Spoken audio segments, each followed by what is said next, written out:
If you click the layout button, if you're actually giving an item bank 2 assessment, this is a great place to double check that everything in your layout is exactly how you wanted it to be. So here you can see I have my questions for my assessment, and right now they're in no real order. I've created one section called crime scene, but I have multiple sections. So if you want to add sections and actually chunk parts of your test by units or by topics, you can click add section. It will automatically add that section to the bottom, and then you can name it. So if I want to name this section fingerprinting, then I have that section on fingerprinting. I can find a question and I can drag them into the right location. Not only can you move questions around into chunks, you can pin those sections so the sections always come in the correct order, even if you're randomizing the test. And here on each question, you can pin the question, or you can choose for the answers to shuffle. You have that right. Also really cool, if it's a question you don't want on there, you can remove it here.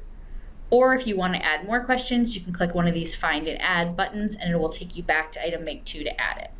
Something that's even more amazing is that now you can edit in you can actually edit in the assessment. You don't have to go to the item bank to edit and then back to the assessment. So here if I click edit item, it's going to take me out to the item bank of the question. I could actually choose. Here you can see I've chosen that B is correct, or I would accept A and B if they wanted to select more than one, because this question, they don't have enough information. So either one of those would be good.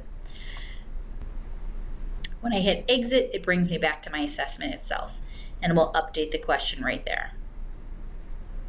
Make sure that you don't have any hazard signs on any of your questions and that there's not any update buttons up here.